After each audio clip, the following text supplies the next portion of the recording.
সংশোধিত ওয়াকফ আইনের প্রতিবাদ এবং তৎপরবর্তী অশান্তিতে এখনও থমথমে মুর্শিদাবাদ। কলকাতা হাইকোর্টের নির্দেশে শনিবার রাত থেকে জেলার বেশ কিছু এলাকায় কেন্দ্রীয় বাহিনী মোতায়েন করা হয়েছে। রাত ভোর তারা সুতি শামসেরগঞ্জ থানা এলাকায় টহল দিয়েছে। গ্রামে গ্রামে ঘুরছে পুলিশও। রাত ভোর তল্লাশি অভিযানে বেশ কয়েকজনকে গ্রেপ্তার করা হয়েছে বলে খবর।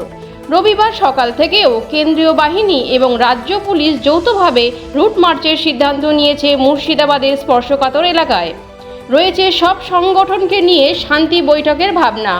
পুলিশ সূত্রে জানা গিয়েছে, শনিবার রাত থেকে রবিবার সকাল পর্যন্ত জঙ্গিপুর পুলিশ জেলায় হিংসার ঘটনায় যুক্ত থাকার অভিযোগে প্রায় 30 জনকে গ্রেপ্তার করেছে। মুর্শিদাবাদে এখনও পর্যন্ত মোট গ্রেপ্তারির সংখ্যা 138।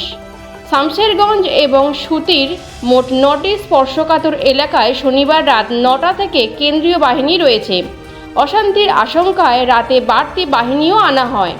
ভুক্তভোগী পরিবারগুলির সঙ্গে কেন্দ্রীয় বাহিনীর সদস্যরা কথা বলেছেন, তাদের আশ্বস্ত করার চেষ্টা করেছেন। বাহিনীর সঙ্গে ছিল স্থানীয় পুলিশও।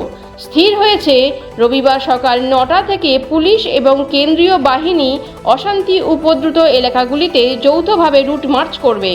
এলাকার পরিস্থিতি খতিয়ে দেখা হবে। সকাল থেকে থমথমে মুর্শিদাবাদের অধিকাংশ এলাকা।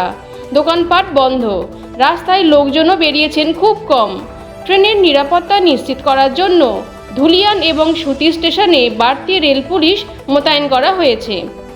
কলকাতার রুটে সরকারি বাস চলাচল করছে, তবে তাও সংখ্যায় বেশ কম। উত্তরবঙ্গের সঙ্গে সংযোগ রক্ষাকারী জাতীয় সড়কেও আধা সেনা মোতায়েন করা হয়েছে।